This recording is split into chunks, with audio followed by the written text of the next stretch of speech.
The Roman Empire had fallen, but its ghost lingered. Across the broken roads of Europe, its ruins stood like gravestones, silent witnesses to a civilization that once ruled the known world. In their shadows, new rulers rose and fell, each clutching fragments of what had been. Trade collapsed, cities emptied, and the old Latin tongue fractured into the seeds of new languages. The unity that Rome had forged through law and stone now lay buried beneath centuries of chaos. It was the age of warlords and wanderers. Pagan tribes carved out realms from the wreckage. The Franks, the Saxons, the Lombards, each claiming their patch of land through sword and oath. Christianity spread like a stubborn flame, but it flickered against the winds of violence. Kings bowed to priests when it suited them, and murdered them when it didn't. Power was tribal, fleeting, and hungry. In this world of shifting borders and forgotten gods, Europe was less a continent than a battlefield. To the north, Norse raiders prowled the coasts. To the east, Slavic tribes pushed westward. In the south, Muslim empires thrived across Spain and North Africa, their learning and architecture dazzling in contrast to the mud-fortified villages of the Franks. The dream of Rome's order was gone. In its place stood 1,000 competing dreams, each fueled by ambition, faith, and fear. Yet even in darkness, some men could see beyond their own time. From the misty heart of the Frankish kingdom, one such man began to rise. Tall, charismatic, and relentless. His name would echo for centuries. Karl the Grosser, or as history would call him, Charlemagne. He did not inherit peace or glory. What he received was a realm divided, threatened on all sides, and burdened with the weight of a dying age. But within that chaos, Charlemagne saw possibility. Where others saw rival tribes, he saw a single people.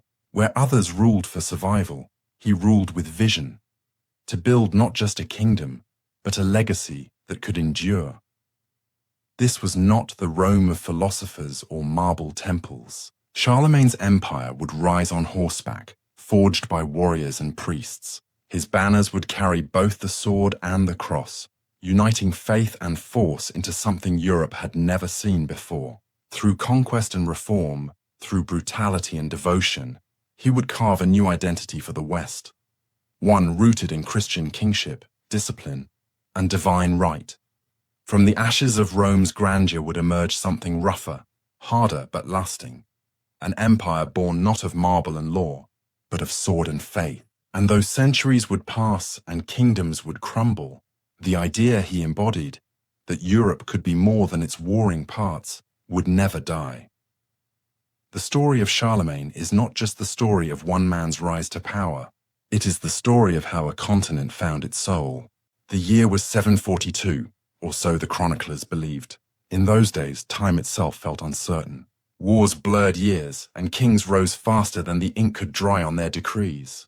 Somewhere in the heart of the Frankish realm, a boy was born who would one day be called the father of Europe.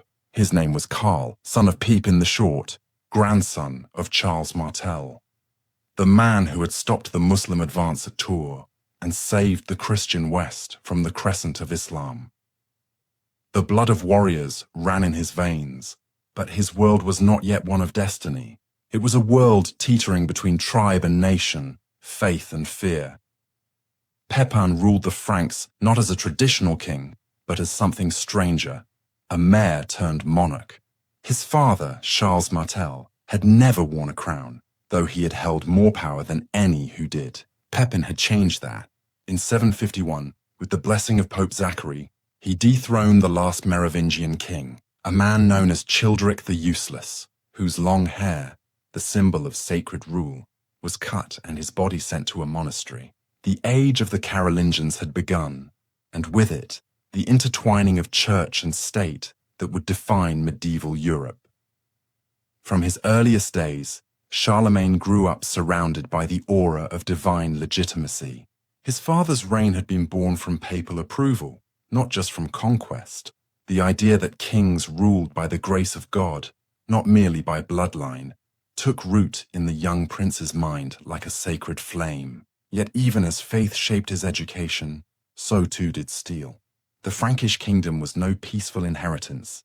It was a fragile alliance of tribes, nobles, and restless warriors bound together by loyalty and fear. The boy learned early that peace was an illusion.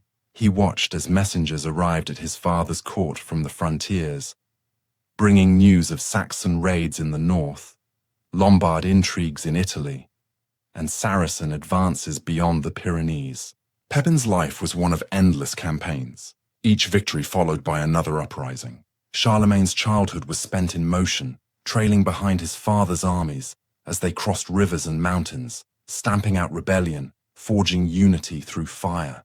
He learned to ride before he could write, and to judge men before he could read.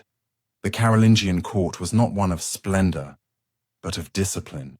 Meals were simple, clothes practical, and the talk always of politics, faith, or war. Pepin's queen, Bertrada of Leon, was a formidable presence. Pious, intelligent, and politically shrewd, it was she who shaped much of Charlemagne's early mind. She saw in him what others only suspected, a will that would not bend, even before kings or priests. She taught him to see the divine not as something distant, but as a tool, a power that could legitimize rule and guide men's loyalty. When Pepin died in 768, the kingdom he had fought to unite did not remain whole. According to Frankish custom, his lands were divided between his two sons, Charlemagne and his younger brother, Carloman. The division was neat on parchment, but disastrous in reality. Charlemagne took control of the western territories, Aquitaine and Neustria, while Carloman ruled the eastern regions, including Burgundy and Alemannia. Between them lay mistrust, resentment, and the heavy shadow of their father's legacy. The two brothers could not have been more different. Charlemagne was broad, charismatic, and decisive, a man who inspired loyalty through presence alone. Carloman was more cautious, secretive, perhaps more calculating. To their nobles, the choice between them was a test of survival. Alliances shifted like sand.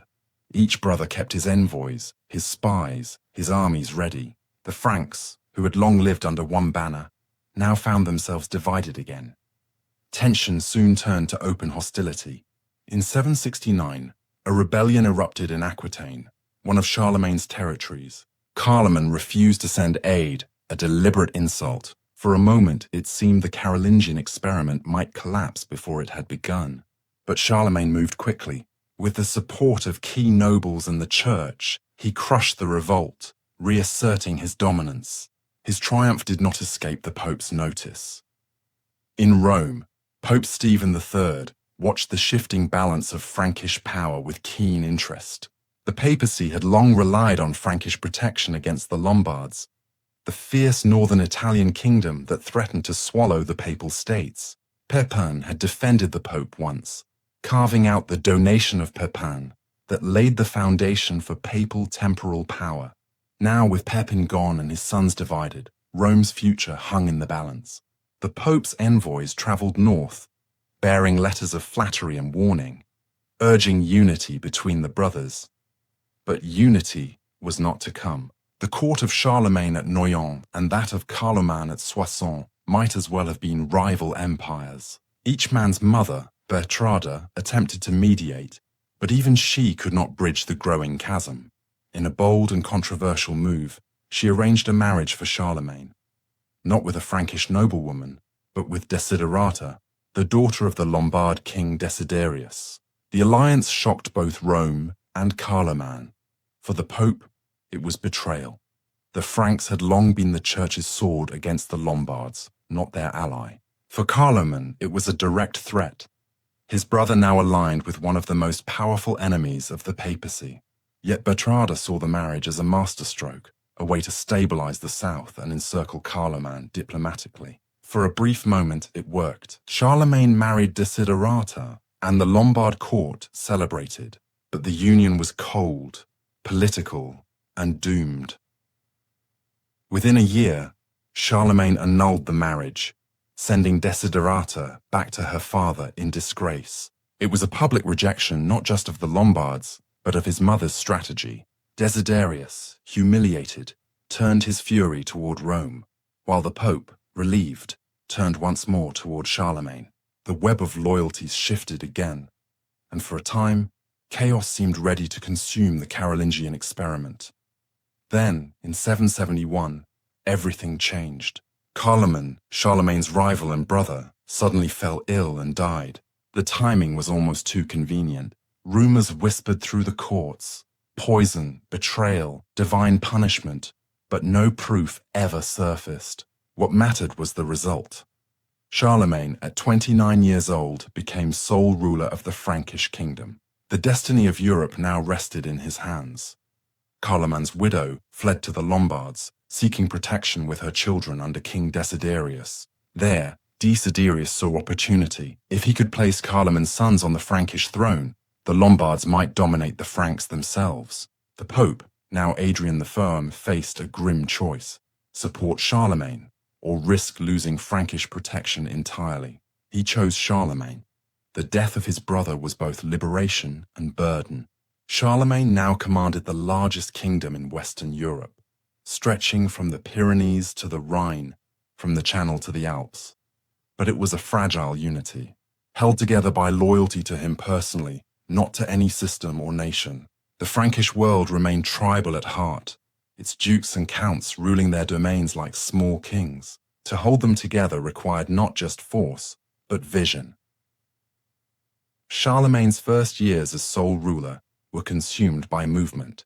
He rode constantly, inspecting courts, rewarding loyalty, crushing dissent. He understood what his father had taught, that a king's presence was his power. In the north, the pagan Saxons defied his authority, raiding Christian lands and mocking Frankish weakness. In the south, Desiderius and the Lombards plotted revenge. To rule the Franks was to live on horseback. Yet even as he waged war, Charlemagne cultivated the image of a holy monarch. He supported monasteries, reformed clergy, and ensured that justice was dispensed in the name of God. He listened to bishops and scholars, but also to warriors and peasants. This blend, piety and pragmatism, became the foundation of his rule. The Franks came to see him not merely as a king, but as God's chosen. The Church, too, saw in him a champion who could restore the lost unity of Christendom. Still, the young ruler's greatest challenge was not faith, but identity. The Franks were a people of the sword, bound by loyalty to their warlord rather than to a nation. To hold them, Charlemagne needed more than charisma.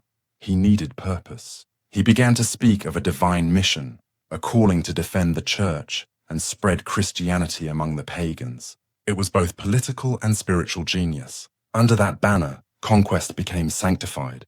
His charisma grew legendary. Chroniclers describe him as towering above his men, with piercing eyes and a commanding voice. He laughed easily, but his anger was swift and terrible. His soldiers adored him because he shared their hardships, marching through snow, sleeping on the ground, eating the same coarse bread. When they rode into battle, they rode for him. At court, he balanced ferocity with reason. He rewarded competence, punished treachery, and tolerated dissent only if it was useful. Nobles who defied him were brought to heel not just by the sword, but by ceremony, public penance, oaths, and acts of submission before God. Charlemagne understood something rare for his age, that power was not only taken, but performed. Meanwhile, across the Alps, the Pope watched closely. The Lombards threatened Rome again, and Adrian the Rye pleaded for aid. Charlemagne, still consolidating his realm, faced a defining choice: ignore Rome and focus on internal peace, or march south and become the church's savior. His father had chosen the latter, and so would he, but the stakes were far higher now. Before marching, Charlemagne secured his northern borders and renewed alliances among the Franks. He invoked both political duty and divine justice. Desiderius had harbored his brother's widow and children, potential rivals to the Frankish throne. The campaign could thus be framed as righteous. The nobles rallied. The banners of the Franks were raised once more. In 773, Charlemagne crossed the Alps, leading his army through the snow-covered passes that would later bear his name. It was a perilous march. Men froze, horses fell, supplies ran thin, Yet the determination of the king carried them forward. When they emerged on the other side, they descended upon the Lombard heartland like a storm. Desiderius retreated to Pavia, his capital, where he barricaded himself behind walls and faith. Charlemagne surrounded the city and began a siege that would last for months. He sent envoys to Rome, assuring the Pope that the enemies of the Church would soon fall. By spring, hunger and despair broke the Lombard resistance. Desiderius surrendered, and Charlemagne entered the city as both conqueror and liberator. In a symbolic act, he took the iron crown of the Lombards, a relic said to contain a nail from Christ's cross, and placed it upon his head. He was now not only king of the Franks, but also king of the Lombards. No Frankish ruler before him had held such dual authority. The balance of Europe shifted overnight. This victory was more than military triumph. It was spiritual theatre.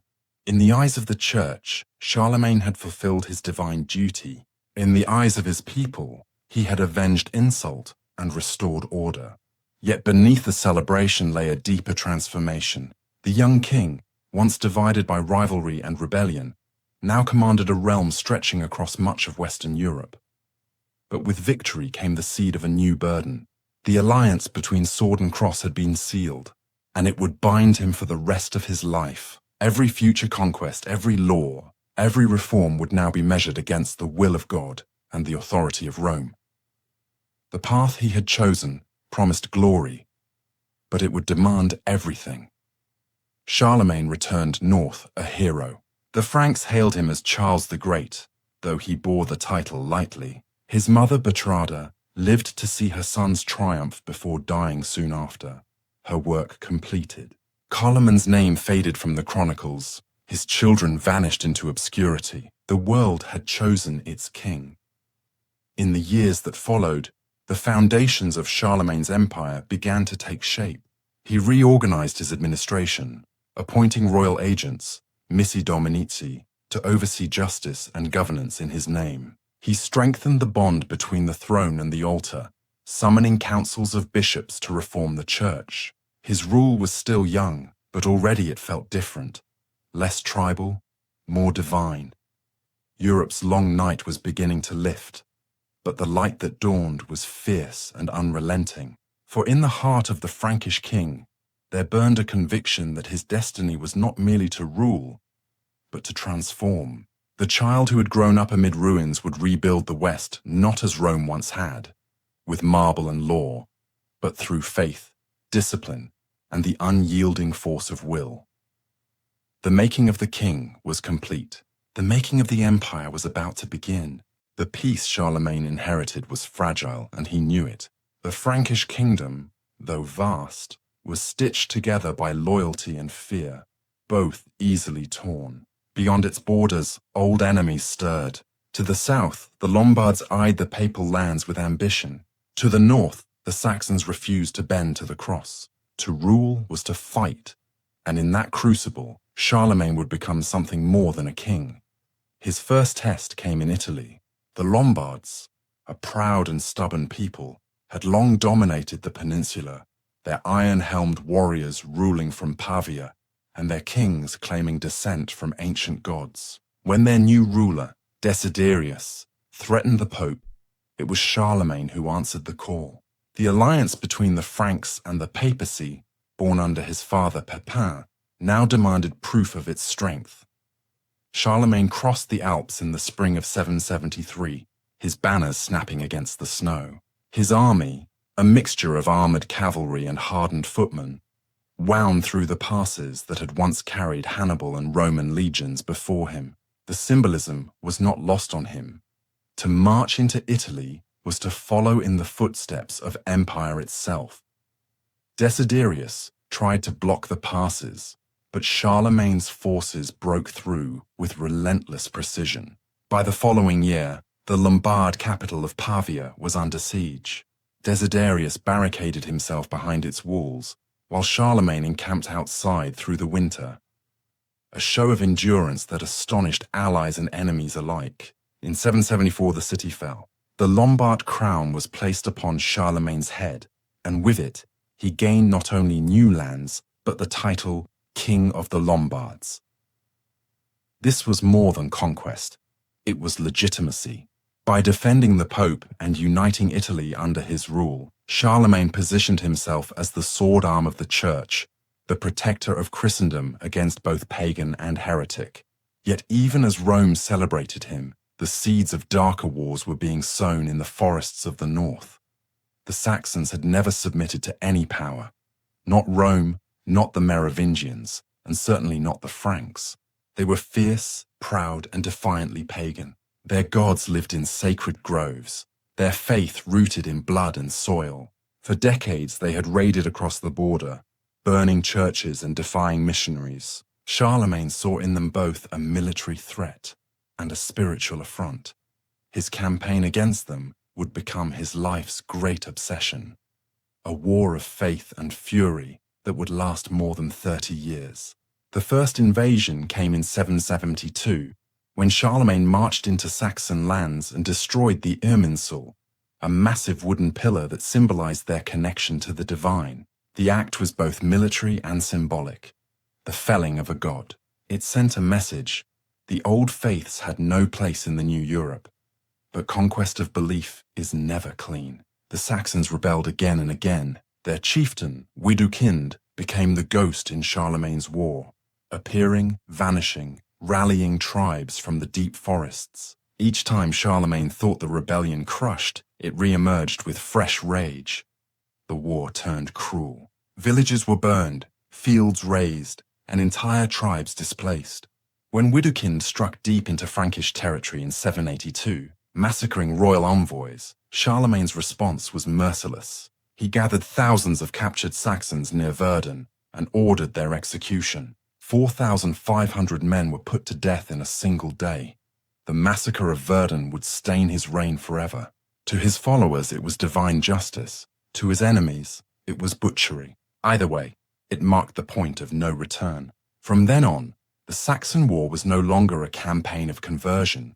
It was annihilation or submission. Year after year, the Franks returned. Charlemagne built forts, imposed laws, and demanded baptisms at sword point. Each victory brought new baptisms, each rebellion more blood. When Widukind finally surrendered in 785, accepting baptism himself, the ceremony was public, almost theatrical. The king stood as godfather, embodying both savior and conqueror. And yet, beneath the surface of triumph, a transformation was underway. Charlemagne was no longer merely the king of the Franks or Lombards. He was becoming the defender of a Christian empire. The wars had reshaped him, and through him, reshaped Europe. While the Saxon campaign raged, Charlemagne's armies also pushed eastward against the Avars, a nomadic people who had once terrorized the Danube frontier. Their empire, built on plunder and tribute, had grown decadent, weakened by internal strife. Charlemagne seized the moment. His campaigns between 791 and 796 broke the Avar Khaganate completely. Their fabled ring, a great circular fortress on the Hungarian plain, fell to the Franks, and with it came unimaginable wealth, gold and silver hoarded from centuries of raiding. That treasure flowed westward, funding cathedrals, abbeys, and schools, the cultural arteries of Charlemagne's new order. Faith was no longer just the justification for conquest. It was becoming the architecture of civilization. But not all his wars were waged with divine approval. In Spain, Charlemagne learned the limits of his reach. Invited by rebellious Muslim governors in the north, he crossed the Pyrenees in 778, hoping to extend Frankish influence into the lands of Al-Andalus. The campaign ended in disaster. His rear guard, retreating through the narrow pass of Roncesvalles, was ambushed by Basque fighters. The massacre there would echo in legend, immortalized centuries later in the Song of Roland. It was a humbling reminder. Even the greatest kings could bleed. Yet every defeat, every campaign seemed to forge Charlemagne harder. His wars were not random. They formed a pattern, a tightening web of power radiating from the heart of Francia. By subduing the Lombards, he secured Rome. By crushing the Saxons, he Christianized the north. By defeating the Avars, he opened the east. Each conquest carried both a sword and a sermon, a march of armies followed by the slow work of priests and scholars. Behind him, the church cheered. The Pope now looked to Charlemagne not merely as a protector, but as a partner in shaping a holy empire. Their alliance blurred the lines between heaven and earth. Temporal rule wrapped in divine sanction. Charlemagne began to see his conquests not only as political triumphs, but as sacred duty. To rule justly was to serve God. To expand the faith was to secure salvation. But this divine kingship came with peril. The more he conquered, the more his legitimacy depended on the church, and the church on him. It was a bond built on mutual need and quiet tension. For while Charlemagne knelt before the altar, he never forgot that his power rested on the sword. Europe was being baptized, not in the calm waters of faith, but in the rivers of blood that ran from Saxony to the Pyrenees. Still, something remarkable was taking shape. Roads rebuilt, trade revived, and for the first time in centuries, the idea of a united West began to feel real. Not since the Caesars had so vast a territory been ruled by one hand. And yet, Charlemagne was no Caesar. He ruled not from marble halls, but from moving courts. His palace chapel at Aachen still half a dream. His was an empire on horseback, mobile, pragmatic, fierce. His authority came as much from presence as from policy. Wherever he rode, justice and fear followed. By the close of the 780s, the map of Europe had changed. The Franks now controlled territory stretching from the Atlantic to the Elbe, from the Pyrenees to the Adriatic. The Saxons were subdued, the Avars broken, the Lombards loyal. In the span of a decade, Charlemagne had redrawn the political reality of the West. Yet his greatest conquest was not land, it was identity. Through his wars, he forged the idea that Europe itself could be Christian, unified under one faith and one ruler. It was a fragile idea, held together by both faith and force, but it would endure long after his death. The sword had done its work. The continent that once knelt to Rome now bowed to a new kind of empire, one born of both heaven and iron. Faith had met fire, and in that fire, Europe had been remade. The winter of the year 800 came harsh and heavy, as if the world itself braced for something it could not yet name. In the heart of Rome, within the great basilica of St. Peter, a tall, broad-shouldered king from the north knelt before the altar.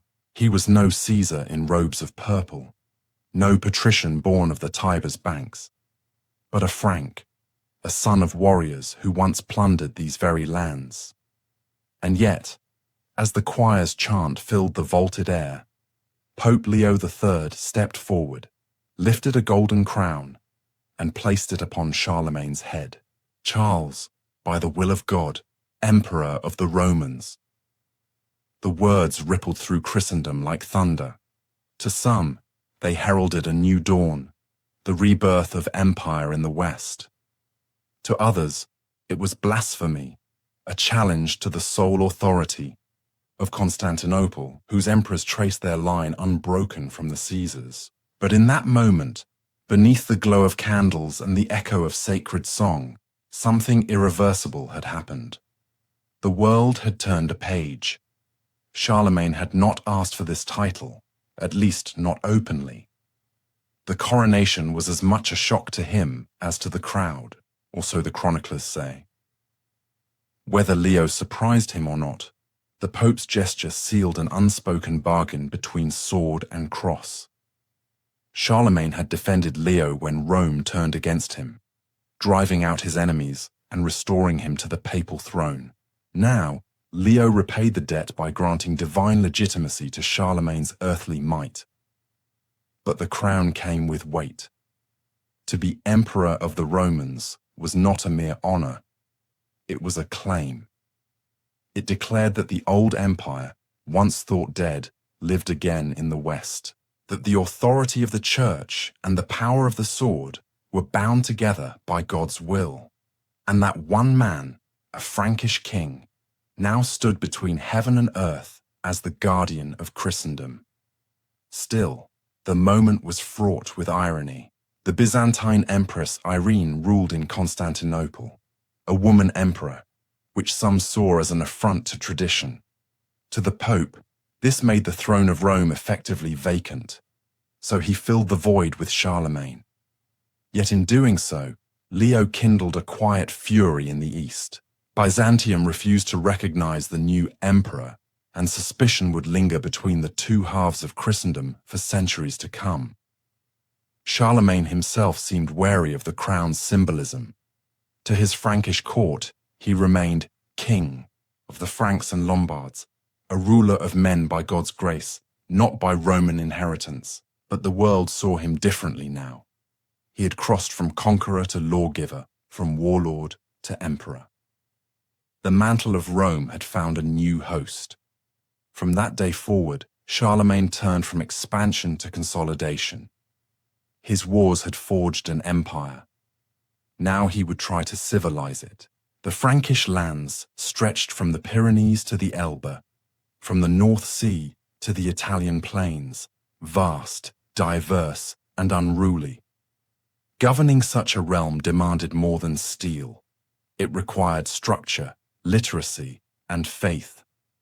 So Charlemagne began what history would call the Carolingian Renaissance.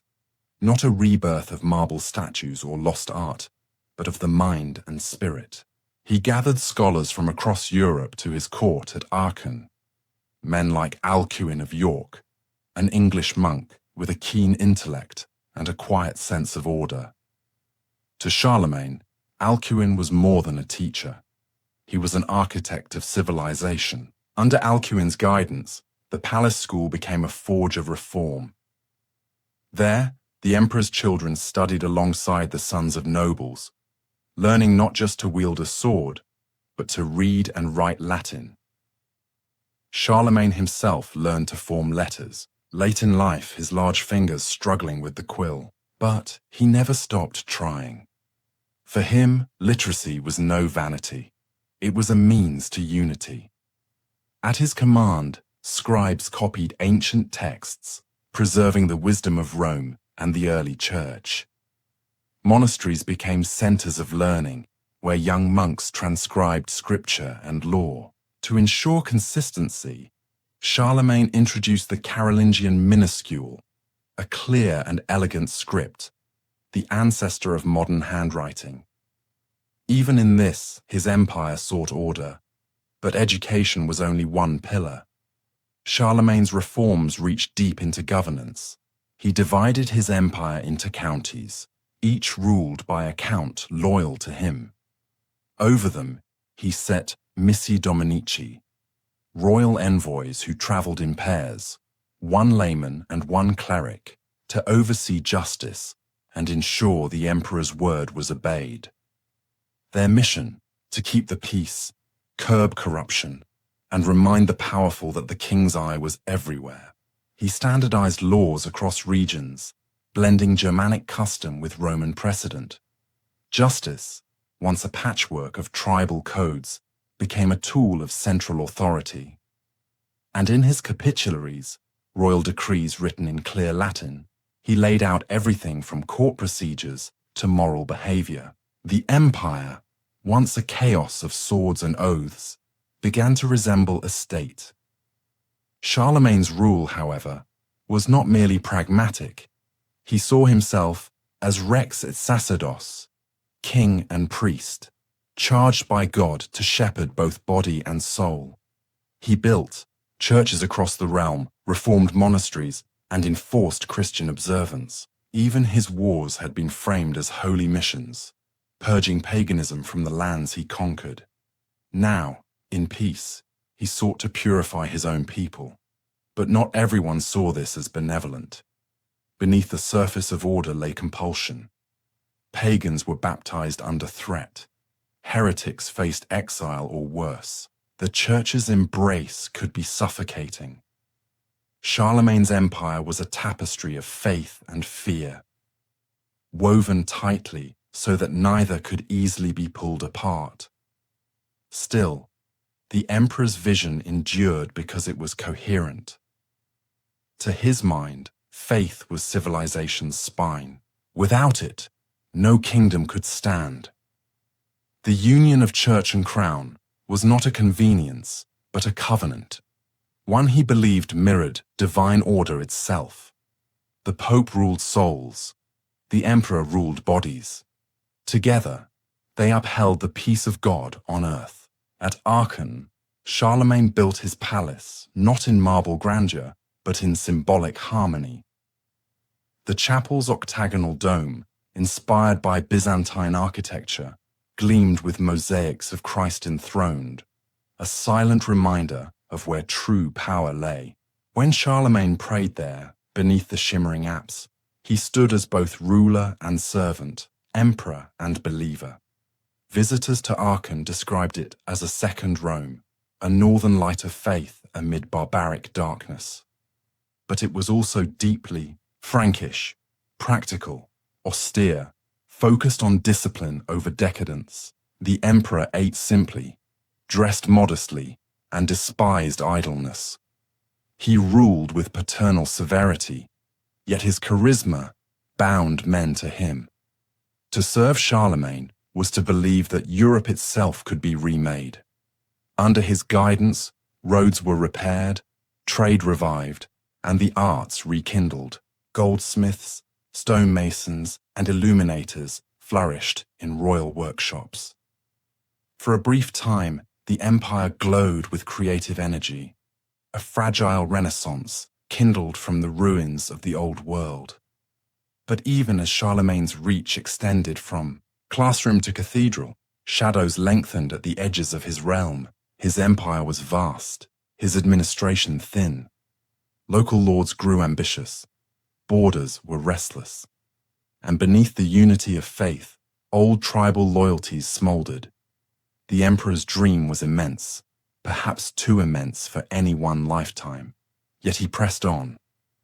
The image of Rome haunted him, not the corrupt empire that fell, but the idea of Rome, order, justice, civilization. He wanted his own world to inherit that spirit. Renewal, he called it. Renovatio Imperii Romani, the renewal of the Roman Empire, but this time, baptized in the name of Christ. The coronation of 800 had set this vision in motion, yet Charlemagne remained uneasy with its legacy. To be emperor of the Romans was to wear two crowns, one of iron, one of thorns. The sword could defend the faith, but could it create it? Could laws shape hearts as well as lands? These were not questions he could answer, but his actions showed belief in the attempt. Each edict, each reform, each school and church built under his name, all were steps toward a civilization held together by faith, literacy, and law. He would die knowing the contradictions of his empire, unity born from conquest, piety enforced by the sword, enlightenment shadowed by obedience. Yet through those contradictions, a new Europe was being carved, one that would outlast him by centuries. On winter nights in Aachen, when snow blanketed the courtyards and the wind howled through the stone corridors, Charlemagne sometimes sat by the fire surrounded by clerics and courtiers. They would read aloud from St. Augustine or from old Roman histories. The emperor would listen, his blue eyes distant, the flame's reflection flickering in them like memory.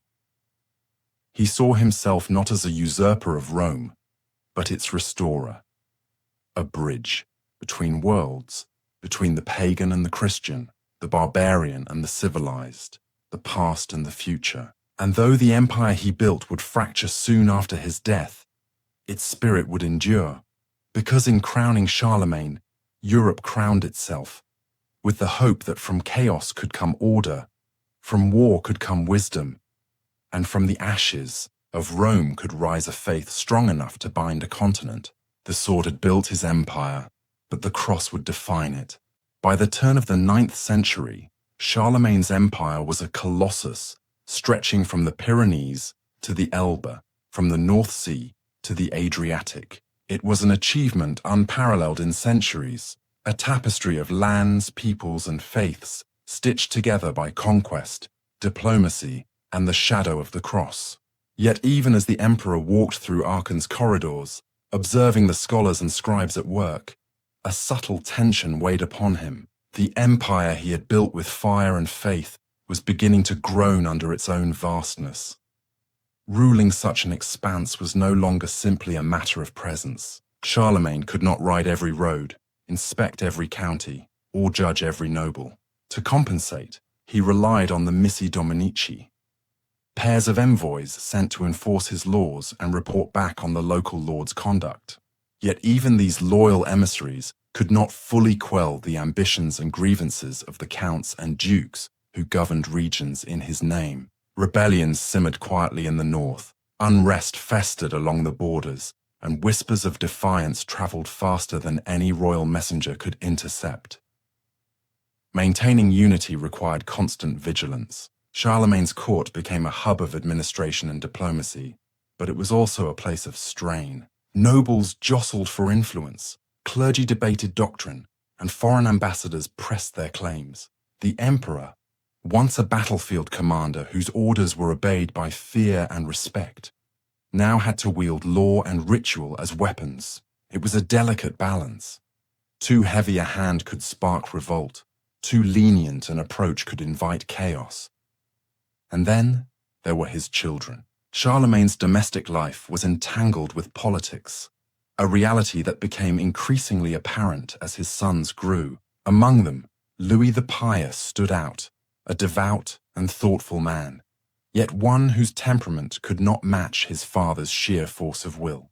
Charlemagne sought to prepare Louis to inherit not merely land, but the vision of a united Christian empire. He taught him to read, to judge, to observe the complex interplay of power and faith.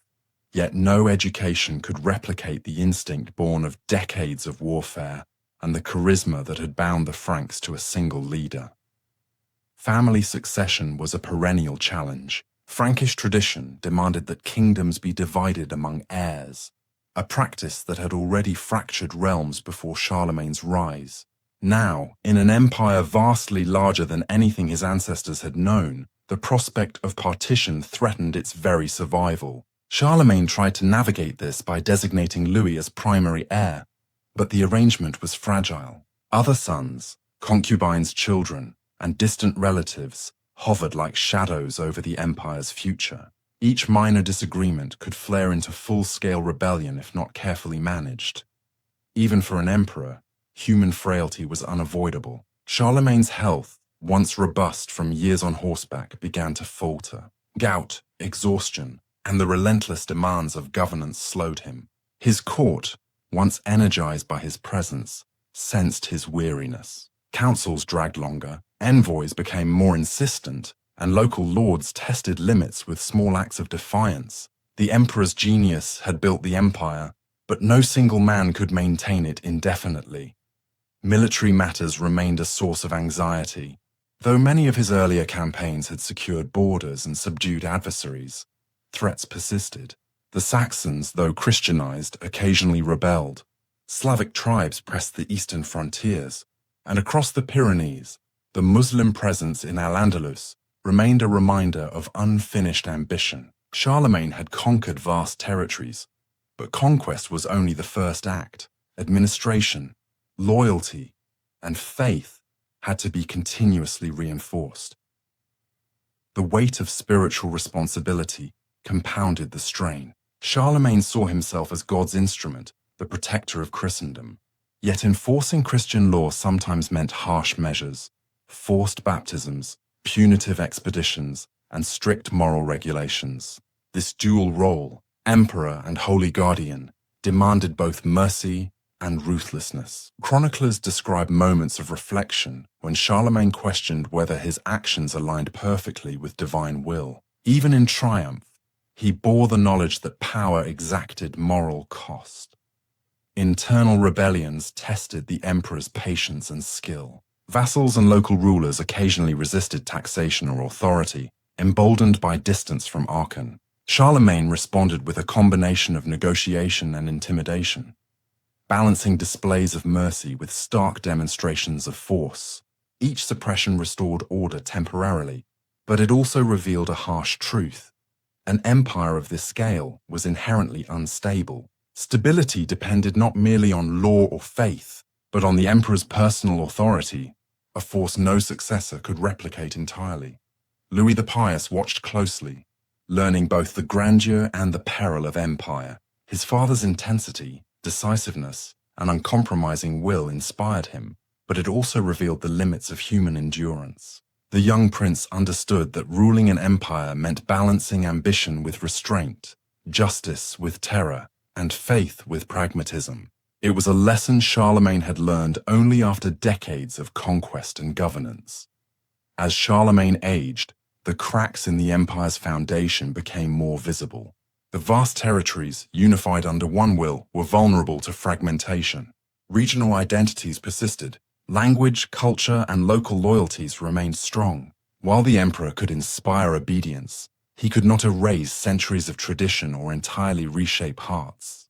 His reforms, impressive as they were, required constant reinforcement.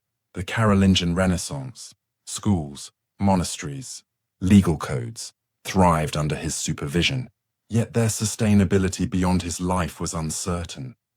Even the Church, his greatest ally, could not guarantee permanence.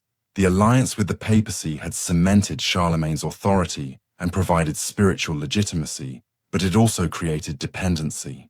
The emperor's power was entwined with the Church's approval, and any breach of this bond could destabilize the realm. He had, in effect, built a system in which secular and sacred authority were inseparable.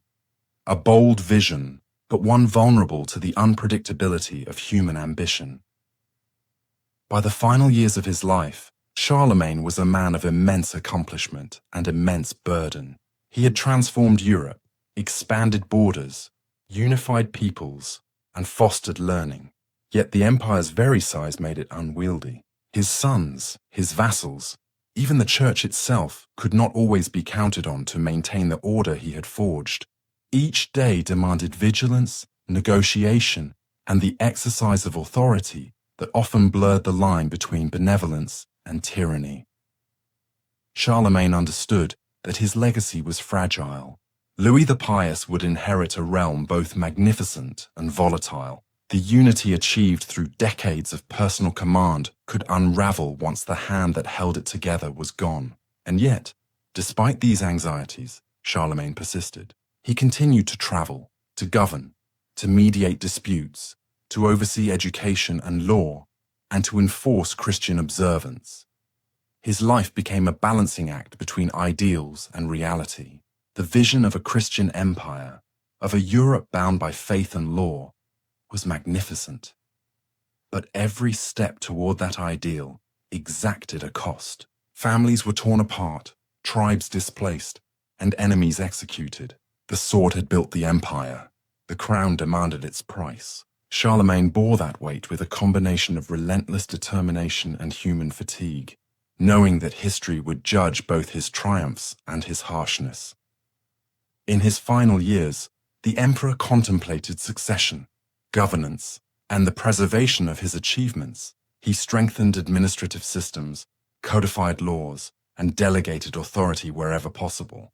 Yet he could not eliminate uncertainty. The empire's size, diversity, and reliance on personal loyalty ensured that challenges would outlast him. Every vassal's ambition, every noble's resentment, and every regional identity was a potential fissure in the structure he had built.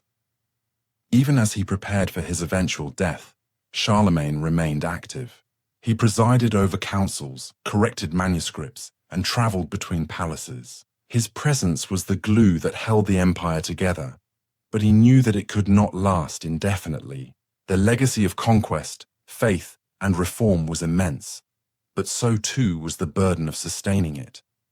The emperor's burden was not simply administration.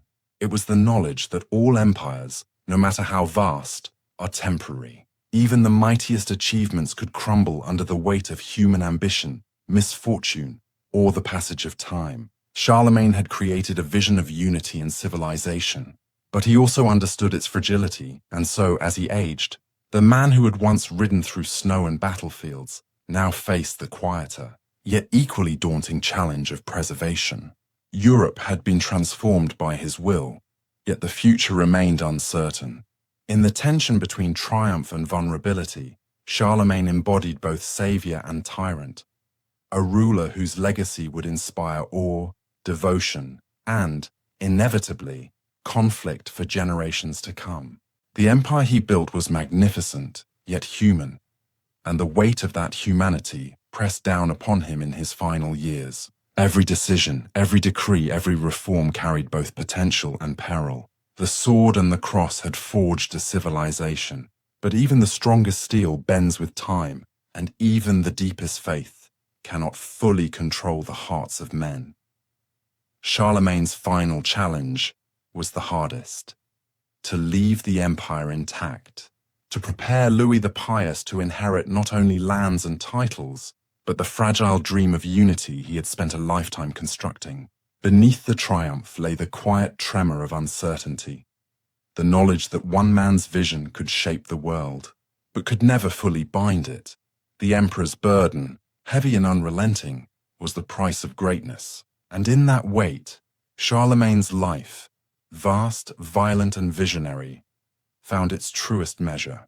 In the early winter of 814, Charlemagne drew his final breath in Aachen, the city he had shaped into a northern Rome. The emperor who had ridden across Europe, subdued kingdoms and baptized entire peoples lay mortal, frail and human. His death marked the end of an era. The sword that had forged an empire was now still, the crown of Rome resting upon no head. Yet in that stillness, something far more enduring lingered. The idea of Europe itself, bound together by faith, law, and the memory of one man's vision. Charlemagne's passing was both a triumph and a warning. His empire, magnificent and sprawling, could not survive intact under a single hand. His son, Louis the Pious, inherited not only a vast territory, but the impossible task of maintaining unity across diverse lands, languages, and cultures. Fragmentation loomed, as tradition and human ambition began to fracture the fragile bonds his father had created. The very mechanisms that had allowed Charlemagne to rule, personal authority, religious legitimacy, and military might, could not fully transmit to the next generation. Yet while the empire he built would waver, crumble, and eventually divide into realms that would become France, Germany, and Italy, Charlemagne's influence endured. Monarchs and emperors looked to him as the archetype of the Christian ruler, the standard against which authority, ambition, and piety could be measured. From Otto I in the 10th century to the Holy Roman emperors who followed, the mantle of Charlemagne became a symbolic inheritance, a claim not merely to lands, but to legitimacy itself. Centuries later, Napoleon would revive the imagery of Charlemagne, placing himself as the heir to an empire that was both a memory and an aspiration. Charlemagne's legacy is paradoxical. He united through conquest, imposed order through force, and expanded knowledge through patronage of learning and faith. Civilization under his hand often emerged from violence. The schools he founded and the texts he preserved carried the wisdom of Rome and the Church forward, yet they were inseparable from the sword that had enforced compliance. His realm illustrates the duality of human endeavor, the tension between ideals and reality, faith and power, vision and mortality. Even today, the echoes of Charlemagne resonate across Europe. Borders trace roughly the divisions he consolidated. Languages bear the imprint of political and cultural unification. Laws, literacy, and educational structures owe something to his reforms. The very notion of the West, of a shared European identity rooted in Christian and classical traditions, traces a line back to his reign. His influence is less about permanence of empire than the persistence of an idea that a continent could be more than a patchwork of tribes, that unity and civilization were possible, and that one visionary, however flawed, could ignite such a transformation. In contemplating Charlemagne's life, one sees both the brilliance and the cost of ambition. He forged unity across a fractured land, but at the expense of countless lives and the harsh suppression of cultures.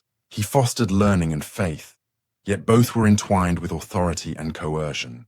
He dreamed of an ordered, civilized Europe, yet the very scale of his achievement sowed seeds of instability that would blossom after his death.